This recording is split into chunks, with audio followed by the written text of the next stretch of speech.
Alors, je vais juste faire un petit point sur la définition révisée de la douleur de l'Association internationale de l'étude de la douleur qui date de 2020. La douleur est définie comme une expérience sensorielle et émotionnelle désagréable associée ou ressemblant à celle associée à une lésion tissulaire réelle ou potentielle. La douleur est donc une expérience subjective qu'il faut reconnaître de manière systématique par tout soignant. La douleur et la nociception et la douleur sont deux choses à part. Et dans l'expression verbale de la douleur n'est qu'une composante.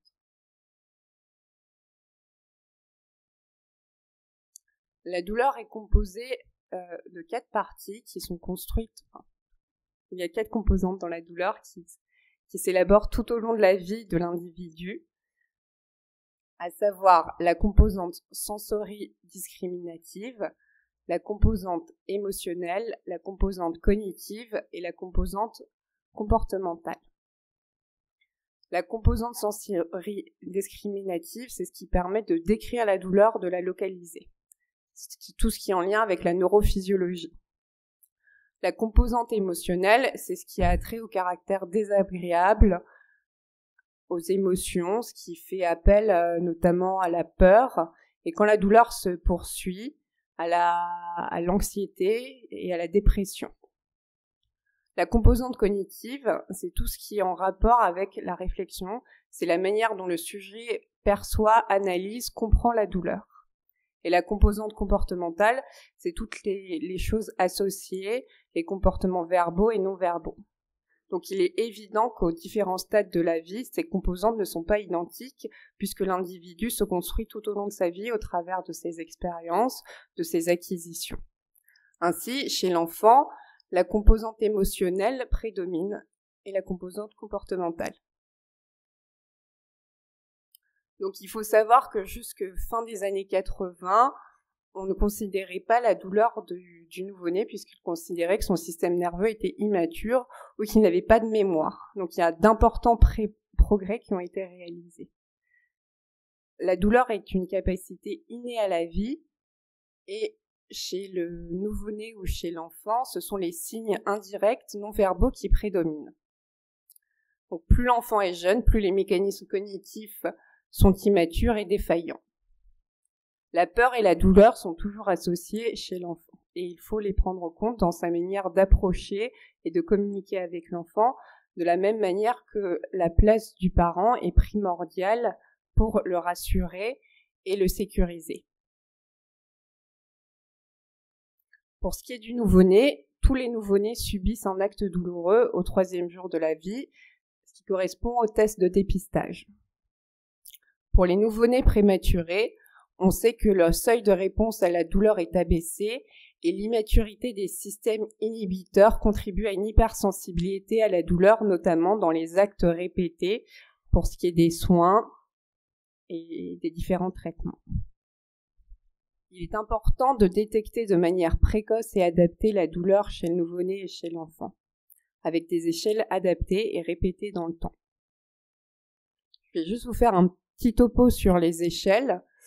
Donc, en gros, il y a 3 cut-offs. De 0 à 4 ans, on privilégie les échelles d'hétéroévaluation basées sur l'observation du comportement. C'est aussi les échelles qui vont être utilisées dans les troubles de la communication chez les enfants plus tard qui présentent des troubles de la communication. C'est basé sur des indicateurs physiologiques et comportementaux. Entre 4 et 6 ans, l'échelle d'auto-évaluation, c'est-à-dire que l'enfant évalue lui-même sa douleur, peuvent être utilisées en fonction de sa compréhension et de son adhésion. Et à partir de 6 ans, globalement, on n'utilise plus que des échelles d'auto-évaluation. Donc, dans les échelles d'hétéroévaluation, c'est le soignant qui évalue la douleur de l'enfant à partir de son comportement. Là, je vous en ai mis quelques-unes. Evandol, qui est la plus utilisée, notamment qui a été validée pour les urgences pédiatriques, mais il y en a quelques autres. L'échelle de douleur et d'inconfort du nouveau-né qui est utilisée jusqu'à 3 mois. la DAN, la douleur aiguë du nouveau-né jusqu'à 3 mois, la FLAC, qui est utilisée en post-opératoire, et la FLAC modifiée, et l'échelle simplifiée de la douleur chez les personnes dyscommunicantes avec troubles du spectre de l'autisme. Ça, c'est l'échelle Evandol qui est la plus utilisée. Donc, il y a différents items. Et ce qui est important, c'est de répéter l'échelle dans différentes situations, au repos, au moment de la mobilisation, au moment des soins. L'échelle comporte 15 items. À partir de 4 points positifs, on administre un traitement antalgique et il est important de réévaluer l'enfant après l'administration du traitement. Pour ce qui est des échelles d'auto-évaluation, ça veut dire que l'enfant s'évalue tout seul. Donc, il y en a différentes qui sont aussi utilisées chez l'adulte. L'échelle visuelle analogique, l'échelle verbale simple, l'échelle numérique. Et la particularité de l'enfant, c'est qu'on peut utiliser des échelles des visages, l'échelle de localisation ou le schéma du bonhomme. Donc là, vous avez une petite illustration de l'échelle des visages. On présente une petite réglette à l'enfant et on lui demande de se situer par rapport à sa douleur. Donc chaque visage correspond à une intensité de la douleur. Là, la douleur est évaluée sur 10. Pour ce qui est de l'échelle du bonhomme, on présente un schéma corporel à l'enfant et on établit avec lui un code couleur en fonction de l'intensité. Il a un peu moyennement très mal. Et on lui demande de colorier les zones douloureuses, ce qui permet, à travers du jeu aussi, de distinguer des douleurs qu'on n'aurait pas forcément. Alors, pour la personne âgée, cette catégorie de population est dans l'étude StopNet une des plus douloureuses, à savoir que 40 à 75% de la population âgée présente une douleur chronique. Enfin, 40 à 75% de la population vivant à domicile présente une douleur chronique, et ce chiffre monte à 90% pour les patients vivant en institution. C'est dû au vieillissement de la population, à l'accumulation de pathologies, notamment ostéo-articulaires. La plainte est souvent non spécifique, notamment en cas de troubles cognitifs, avec principalement une agitation, une confusion ou alors un retrait. Et chez la personne âgée, le tableau douloureux aigu peut être abattoirdi dans certaines situations, notamment dans le cas d'infarctus du myocarde, de tableaux chirurgicaux aigus, et remplacé par d'autres symptômes. Ce qui est primordial chez la personne âgée, c'est de savoir l'importance de la douleur sur son autonomie et ses capacités fonctionnelles, puisque bien souvent, une douleur chronique est l'origine d'un déclin progressif. Donc pour la personne âgée, de même que chez l'enfant, on utilise des échelles d'évaluation adaptées. Il est bien évident que si la personne âgée n'est pas dyscommunicante ou n'a pas de troubles cognitifs, on privilégie l'auto-évaluation. Il y a quelques échelles qui ont été faites de manière spécifique, mais qui relèvent plutôt de l'évaluation clinique pour les études, à savoir le Geriatric Pain Measure. Et sinon, de manière générale, sont privilégiées l'échelle verbale simple et l'échelle numérique. Pour les échelles d'hétéro-évaluation,